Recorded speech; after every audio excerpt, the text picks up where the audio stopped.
Welcome to the Talon Talks podcast from Embry Riddle Aeronautical University. I'm Alan Caesar. My guest today is Matt Savoca.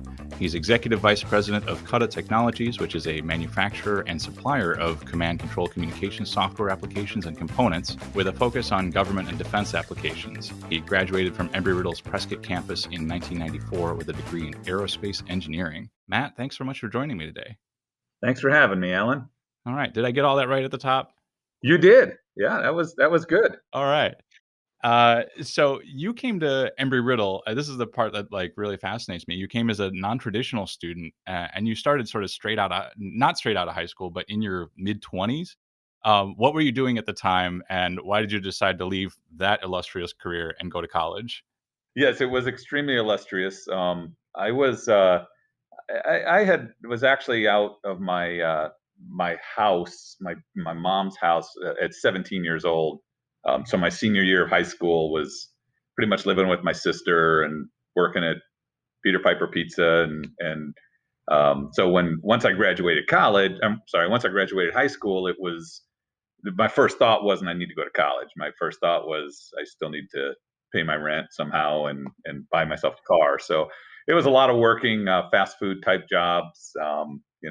Became a manager at Peter Piper, went to Kentucky Fried Chicken, became a manager there. And then, saw a lot of my friends when I was 23 years old, a lot of my friends graduating college, saw my sister in college and went, I probably need to do that. So went to community college down here in Phoenix, Paradise Valley Community College for a couple of years. And then decided aerospace engineering was what I wanted to do and went up to Prescott for the remaining 3.5. So I was on the 5.5-year program through college, but I got there.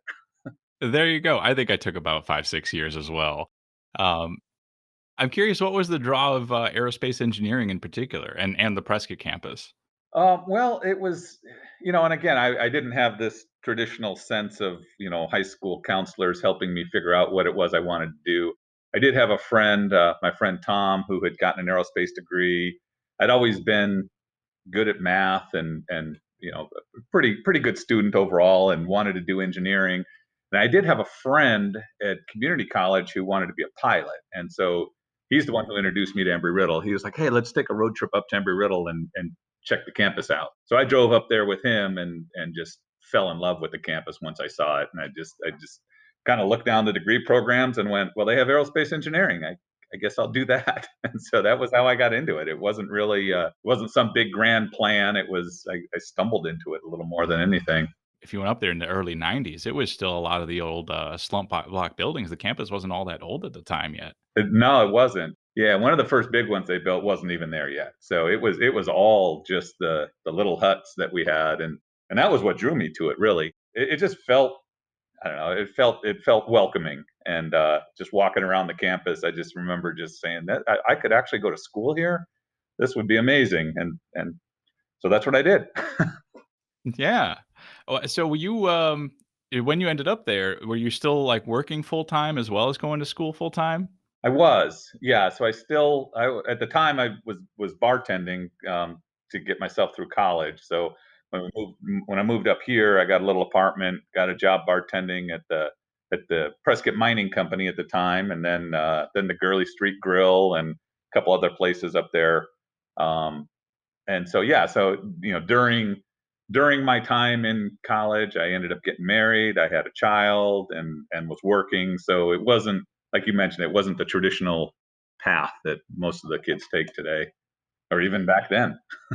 Yeah, well, that's really hard to do is go to school full time and work full time and have all these other things going on. You like a master of time management? No, that's why my GPA was only 3.0000. It was, it was just one of those things that, I just decided I really wanted this as a career. I really wanted to be an engineer and was going to make it happen. Luckily, my fiance slash wife, who is still my wife today, was very, very supportive. And that just goes a long way towards helping you get through those sorts of things.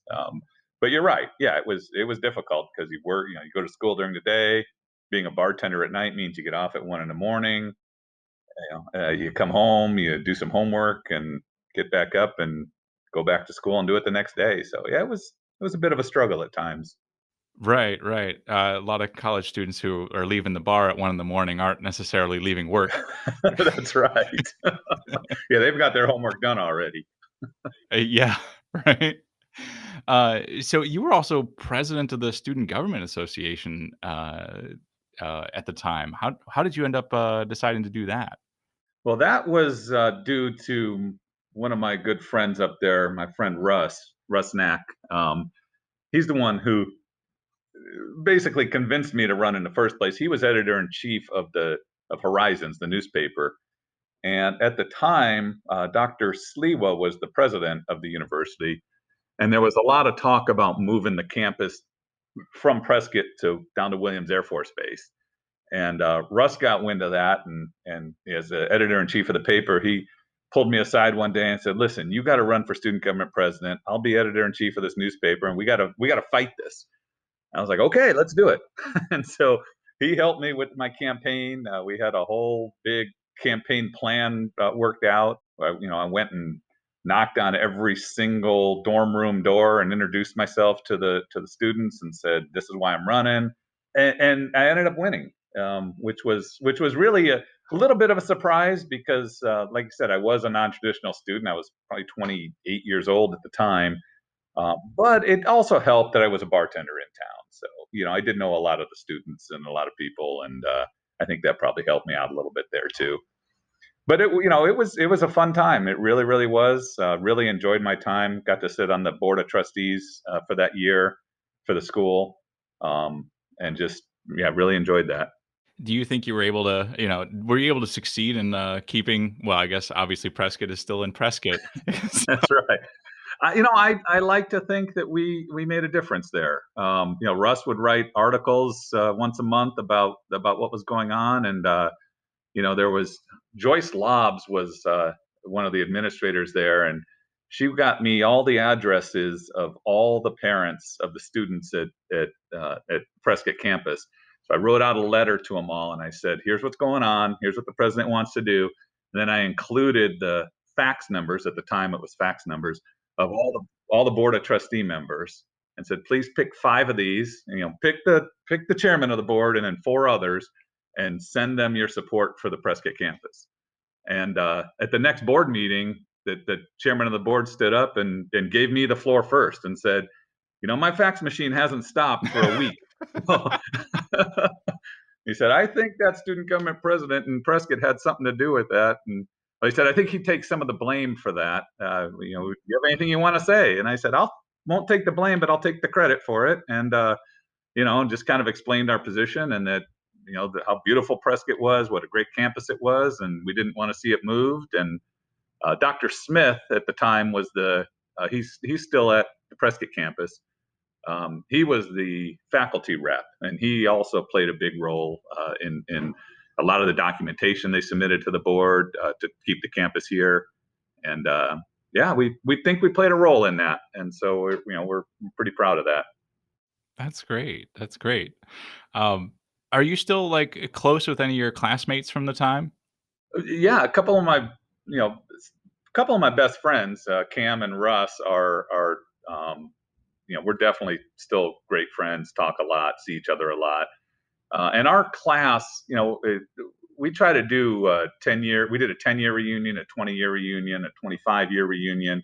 There's a pretty good core group of us who get together in Prescott for October West during those times.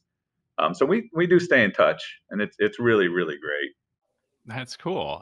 So the year 1994 to 2021, is that one of your 5 year? That's not one of your 5 years, is it? No, no, I think we're yeah. I'm not real good at math anymore. So so where are we at right now? 94, 2004, 14. Yeah, 19 I think was our 25. Right. So we're coming up. We're coming up on our 30. Okay. So COVID hasn't thrown you guys completely for a loop yet. You're still on track. That's right. We are. Okay. Good. Um, so you graduated in 94 and you went to work at Honeywell as a software engineer, but you didn't actually know any programming yet at the time, did you? I did not. No. How did you pull that off? Well, that was interesting. I had trouble finding a job right out of school, and a part of that was um, because I just didn't do things the way I was supposed to. I didn't have an internship. I didn't really prepare properly. My junior and my senior year to get an engineering job. It was like we said, I had so many things going on in my life that it's just something I just didn't do properly. So when I did graduate, I kind of waited till I graduated and went, okay, now I need to find a job. And luckily, I had a friend who worked at Honeywell at the time, and he brought me on. He ended up getting me a job there as a software guy, and he explained to me. He said, "Hey, this is a software job," and I said, "I don't know any software. Um, I can barely copy a file to a disk. I'm like, I really don't know much software." And he's like, I'll teach you. And he did. He mentored me. He remember sitting at his kitchen table every night and pulling up a computer and showing me how to program and giving me books. And he really, you know, he gave me a job when I didn't deserve a job. Let's put it that way. And I'll always remember him for that. And his name's Mike, by the way. And I just studied hard and learned everything I could and realized that this was my chance to actually, have a real job, which I always defined as I didn't want to smell like my workplace when I got home. That was always so. As long as I could go to work and come home, and my wife wouldn't say, "You got to change your clothes," I felt like I had a real job. So I was pretty happy, working at Honeywell. I had Mike to help me, and a couple years in, another guy named Tim he was a really, really good, pretty high up guy at Honeywell who kind of also took me under his wing and taught me a lot of things. And I was just very lucky to have some real good mentors there. Yeah, well, and certainly impressive that you were able to jump in with both feet and figure it out, and not immediately get canned for not knowing what you were doing. Yeah, yeah, and part of it is I mean, college really taught me how to solve problems and think logically. And a lot of software is doing that, solving problems and thinking logically. And the rest is how you do it and the language and how you write it. But the real solving of the problem and thinking a problem through is probably the real skill that I learned in college, not necessarily how to solve an equation and how to, carry this over to here and this weighs this and how much does this weigh, all those weird problems you do. The real result is you learn how to solve problems. And so whether you end up programming or doing something different that you don't have a lot of experience in, a lot of times you can kind of figure those things out as you go. Yeah, yeah. A lot of the language is syntax, but if you've got the logic part of it in your head, That's then you right. can figure out the syntax as you go along, right? That's right. Absolutely. So, how did you end up going into business for yourself? So after about 6.5 years, I think it was at Honeywell, I had met a guy, my business partner named Doug, and we became friends at Honeywell. And we really just started talking about opening our own business. At the time, contracting houses were kind of all the rage. A lot of people were leaving their engineering jobs and starting these contracting houses, and then you just kind of farm people back to Honeywell or wherever it is you're working. And so we saw a few people doing that. We had some other ideas with another guy that we had talked to about a business that kind of fell through. And eventually we just, he and I just kind of pounded it out and decided that, hey, let's do this. Let's start this business. The initial plan was to, I had created this piece of software that interfaced to some Honeywell components, and we were going to try to sell that to Honeywell third parties as a easy way to interface these Honeywell components. And we never sold one of them, right? So luckily, the day I quit and the day he quit, our bosses had called us back up from Honeywell and said, "Hey, do you want to just turn around and contract back here at Honeywell?" And we both said, "Yeah, sure. We'll get some revenue in right away." And then Yeah. that was really how we ended up getting our start. We worked out of his loft at his house for a while there, kind of doubled our salary right out of the gate because we just we're just billing Honeywell back at a higher rate. And then before you know it, it was, oh, hey, we need some of this work done. Could you guys hire a couple people? I said, sure. So we hired some people, and then, we had a couple of his bedrooms full of engineers and at his house. I mean, it was really quite humorous. We eventually, got an office and built that business up we had about 40 people in 2006. And then we sold that part of it off, and just to focus more on military stuff, we kind of had a turn in our business to focus on some military things, and ended up growing that up. So yeah, a lot of it was good luck. A lot of it was the hard work. A lot of it was, just being in the right place at the right time on some of these the way this contracting stuff worked out. But yeah, it's been a good ride.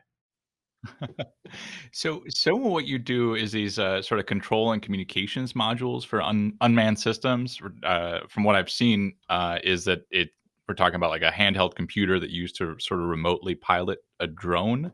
You can tell me a little bit more about that, like what the specific applications are of what you guys work on. Sure. So just a little bit of the history. We started the business in 2001, and like I said, we started as consulting to Honeywell. Well, in 2003, there's a program that's called the SBIR, the Small Business Innovation Research Program, which for anyone that has a small business that does any work with the Department of Defense should really look into these SBIRs, as we call them. There was one out there that was looking for UAV controller on a Dell PDA. At the time, we had Dell PDAs. We didn't have phones really like we have today. Right. And so we looked at that and went, this seems like something we could do, right? I mean, we've got all these really, really smart engineers that know all this stuff about flight. We're all avionics engineers, software engineers. This seems like something we could do. So we write a proposal on it. These SBIRs, phase one is worth about 100,000, and then phase two was worth 750,000. So for a small business, you win a couple phase twos, you're talking almost $2 million there. That's a pretty good little business, a good way to get a business going. Yeah. So we wrote on this one, and we ended up winning it. There was 26 other competitors, and they picked two, and we ended up winning. It was an Army program. And the interesting thing about that SBIR is that contract is still going today. That has been the basis of all of our unmanned systems work, was that SBIR in the beginning, a $100,000 contract in 2003. So on top of that, now we've won another 20 of these SBIRs, right? And moved them all pretty much to phase two. I think two of them we didn't move to phase two, but and then gotten other funding on top of that, and just really built off that initial SBIR. And so what today the software we're doing is mostly ground control station software. So we're doing the software right now, a program called TOGA with the Army, where we are writing the software and verifying the software that controls all the small UAS in the Army. They call them UAS now, unmanned aerial systems, instead of unmanned aerial vehicles. So sure. We'll go with that. So UAS. But the smalls include what they call the SRR, which is the short range reconnaissance, which is like a quad rotor that the soldiers will use in the field just for short range. They have the medium range reconnaissance, what they call the MRR, which is the Raven bird built by AeroVironment. And then they have the LRR, which is currently the Puma, but they may be replacing that. And that's also built by AeroVironment. But we currently are doing under contract to develop all the software to control those birds for the Army right now. So that's our big program right now. Do those go like beyond visual line of sight? Yes. Okay. So how does the video communicated from the UAS back to the device where you're actually controlling it? It's all radio. AeroVironment actually has for the MRR and LRR, they have a little radio, and it goes in the controller and it talks to the bird and you control it. Now, most of it is sending commands to an autopilot on the aircraft. So that actually goes. Now you can stick fly it too, but you can also say, here's some waypoints, go fly here, here, here, and here, and it will go fly those and send you video back. Okay. So if you're not sending the signal like up to a satellite and back down, you don't have to worry about latency as much. That's right. That's Okay. right. Yep. Interesting. So our we do some other things too. We're doing future programs. One program called A Team, which is autonomous teaming for another Army division, where here's where you launch what they call an AIL. It's a bird that gets launched from like a helicopter, and then it goes out where there's no comms, and it will go and survey areas, get data, do some computations on it, and bring it back. And so those are pretty cool. Those are called air launched effects. So it's basically launched from another bird. So the AILs are the new big thing that are coming out. Cool. Yeah. So a lot of this equipment, if the military is using it out in the field, it has to meet various military specifications. All this alphanumerical soup. Do you find it difficult or limiting to build the military spec? Is there anything that's sort of unique about these sorts of applications? It's super, super easy. No, no, there's we mostly do software. So there's different specs for hardware and for software. One of the good things, at least from our perspective, that we're seeing the military move more towards is what they call DO 178. I don't know if you're familiar with that, but that's software. That's like the FAA standard for certification for airborne software. So you have level, DO 178C is the version they're on right now. And then you have levels A to E, where A is, flight critical, dang it, something goes wrong there, that's catastrophic, terrible. And E is, there's no effect if something goes wrong. And then you've got the levels in between. So we've seen the military starting to adopt that paradigm, and they don't adopt it exact, but it's pretty close, and that's good for us. I mean, we were one of the original people to try to bring that to the UAS world because we think it's a good way to develop software, and it is catching on. So some of the stuff we've done, like we did this big ground-based sense and avoid program for the Army, which we're still working, but that was all developed with that paradigm in mind. Which is you've got requirements, you've got software, you've got test, and then you've got to link all those together and trace them all. So all your code traces to all your requirements, which trace to all your tests, and that's doing developing software in that paradigm is something we're used to and we're good at, and so we're glad the military is starting to adopt at least those standards. So it's a good thing. I'm curious to drill in just a little bit more on that. So are these paradigms, these requirements, is that are those levels that they have to do with sort of the reliability of the software and not getting a blue screen of death while you're in the middle of stick flying the drone, or is it more about cybersecurity and preventing outside attackers from taking control, or is it all of that? Well, the original the DO 178 stuff is what you said first, more like make sure the software doesn't break when it runs, right? And make Okay. sure it does what it says you're going to do. If you have a requirement that says, when I move this stick, this shall happen, right? Yeah. Whatever it is, you have to test and show that when you do this action, this happens. You have all kinds of requirements on the hardware and the software interacting with the hardware to make sure you don't get blue screens of death, to make sure these things don't happen. The cyber stuff is what they call information assurance, which is IA, and that's separate from these other things that we do. Hmm. So we are doing some IA work, but the most of the work we do is in the development of the applications as opposed to worrying about the cyber threats. Right, right. Well, and if these are communicating to the drone via radio, the cyber threat isn't, you're almost air gapped there. Right. Yeah, and they have, the Army is very, very, very serious about information assurance, and Mhm. there's a whole science to that too. And like I said, we do some of that, but our parent company does a lot more of that. Sierra Nevada does a lot more of that. Yeah. So government contracts always have this sort of air of desirability, like rent controlled apartments in New York or something, right? It's like they're hard to get, but once you get one, you're set for a long time. So I want to know if like is that true? Is that real? Like do you feel like that's legit?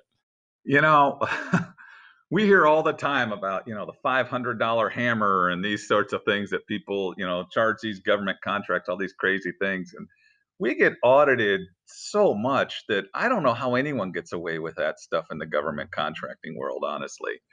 But there is a certain amount of security in the sense that if you're on a well-funded program and you're doing a good job, the money generally will keep flowing, right? It's different than a doing work like for Honeywell, because they don't have this influx of taxpayer dollars every year that go, hey, this is in the budget, it's funded.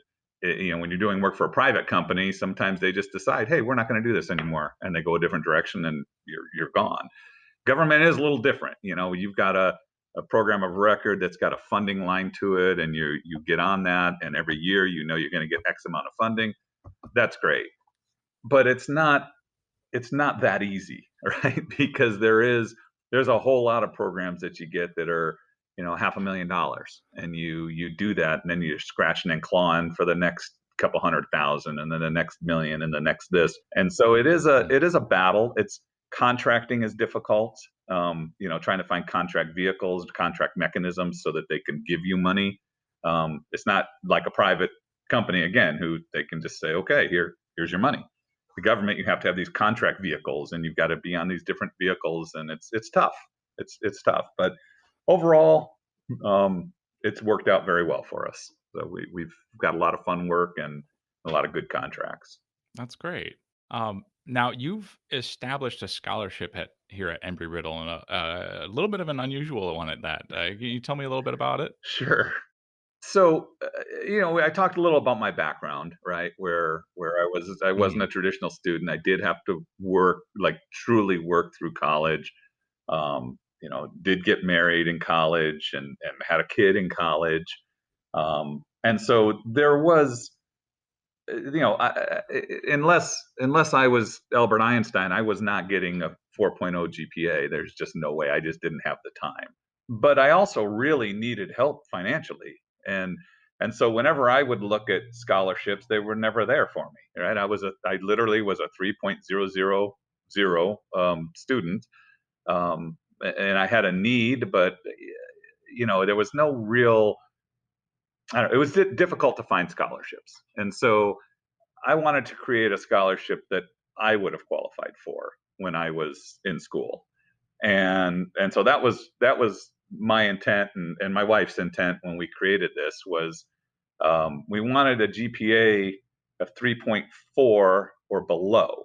And I know that sounds a little counterintuitive, but we also wanted the student to be working. We called it the Working Student Scholarship. And so we wanted to really try to help someone who was working, who we know was struggling to make the tuition. It is just very difficult to keep a high GPA when you have to work also through school. Our thought is, look, the kids that are 3.9 and 4.0, they have other avenues for scholarships. There's a lot there for them, and I know everyone could always use more, but there just isn't a whole lot for the other kids that are down there at the 3.0 and 3.1 and 3.2 and 2.8, right? I mean, whatever it is, I don't care what the GPA is. They need help, and that's what our scholarship is for. That's really great.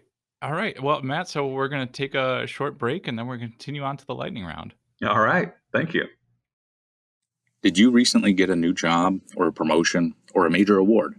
Or maybe you shared a flight deck with an all-alumni crew or found out that most of your engineering department is all Embry Riddle alumni. Here at Embry Riddle's Office of Alumni Engagement, we're always looking for great stories and career updates to share from you. We'd love to hear about your points of pride. If you submit a photo together with a short description, you could be published in our class notes section of our website, be included in Lift magazine, and be featured on our Facebook, Twitter, and Instagram pages. Visit alumni.erau.edu/careers for all the details. Submit your story and we'll share it with the world. That's at alumni.erau.edu/careers. All right, so now it's time for our lightning round. It's not necessarily fast. We just couldn't think of a better name. I'm going to give you 5 questions and you're going to give me 5 answers. Are you ready? I am ready. All right. So as soon as it's safe to do so, post-pandemic, you can take a cruise to any location. I understand you enjoy going on a cruise here and there. What do you think you're going to go? I think my wife and I have Spain high on our list. Always wanted to see Barcelona, always wanted to see Madrid. We've seen a fair amount of Europe, but Spain is one place we've never been. So that will probably be number 1 for us. That's great. Running into the bulls, or is that not your alley? I would like to try that, but I just have a feeling that would get vetoed. Yeah, maybe armored pants, huh? That's right. But then, depending on her mood, my wife might just say, "Why don't you go ahead and run with the bulls today?" Yeah, there you go. All right. So if you could read only one book for the rest of your life, what would it be? I remember when I was at Embry Riddle, I was sitting in the library one day and I was just browsing for books, and I found a book called "What Do You Care What Other People Think" by Richard Feynman. And I didn't know who Richard Feynman was, but I kind of liked the color of the cover, and I started flipping through it and it sounded interesting. And one of the best books I've ever read. He was a Nobel Prize winning physicist from California in the late 60s, and just an incredible man. I ended up reading all his books and most of his essays, but that one particular book, "What Do You Care What Other People Think," was just a fantastic book and really opened my eyes to a lot of things. That's really cool. All right, so to go completely lowbrow on you, who's your favorite? Who's your favorite cartoon character? Well, I guess cartoon character is. I love Spider-Man. I guess he's a cartoon character. When I was a kid, I collected Spider-Man comic books and had just about the whole set of them. But I've always been a huge Spider-Man fan. My favorite comic strip is The Far Side, and I know that's a little not quite a character, but I love The Far Side. I think he's just brilliant. That's great. Gary Larson, those single panel. That's right. Yeah, I used to read those a lot. Oh yeah, they're funny. So picture in your mind a grilled cheese sandwich, like the most perfect one you could possibly have, and you're about to take a bite out of this thing, right? What's in it? What are you sinking your teeth into? Grilled cheese sandwich. So it's got to have some American cheese, a lot of them. Not too much American cheese. Like, you don't want it too cheesy, but it would probably have sourdough bread first. It's got to be toasted, and then you've got the cheese in the middle. It's got to be American, maybe one other kind of cheese, maybe even a white cheese in there, like a Swiss or something. But then some kind of tomato in there, maybe some roasted tomatoes, avocado, and bacon. And yeah, I think that's, the Yard House used to have an amazing grilled cheese sandwich. They changed it up. I'm very disappointed that they changed it up, but the old grilled cheese sandwich at the Yard House was tops in my book. But it was similar to what I just described. That's great. All right, so if you could live for a week as any person in history, who would it be? I'm gonna have, this might be a little controversial, but I'm gonna have to say Jesus. There's so much debate about the realness of God and what really happened, and was Jesus a real person or not, and it just sort of feels like our whole society is centered on that question. And if I could just go and be him for a week, I think I'd have all those answers, and I could just come back and I could say, "Hey guys, this is all good," or "Hey guys, you got this wrong. Here's how it really is." It just feels like, I don't know. We have wars over this. We have Mm-hmm. it's it's pretty amazing what an influence Jesus has had on our society. So I'd like to just go back and be him for a week and come back with the real story on what's really going on there. That's great. Yeah, it sure would help to have a lot of historical clarity from that time. That's right. So I'll do my part if I can. That's what I'll do. All right. I appreciate your public service there. Sure thing. All right. That wraps it up. Thanks very much, Matt, for joining us for the Talon Talks podcast. Well, thank you for having me, Alan. It was a pleasure. All right. Talon Talks is a production of the Embry Riddle Office of Philanthropy and Alumni Engagement and the students of Wicked Radio. We're coming at you from my office at Embry Riddle Aeronautical University in Daytona Beach, Florida. And Matt, where are we reaching you? Phoenix, Arizona. Excellent. This episode was recorded by me and edited by Cindy Puckett. Edmund Odarte and Michelle Day are our program managers. Bill Thompson is Executive Director of Alumni Engagement, and Tony Brown is Executive Director of Communications. If you'd like to share your thoughts about our show or suggest a guest to us, we'd love to hear from you. Visit alumni.erau.edu/podcast and click the feedback link. We'll see you next time.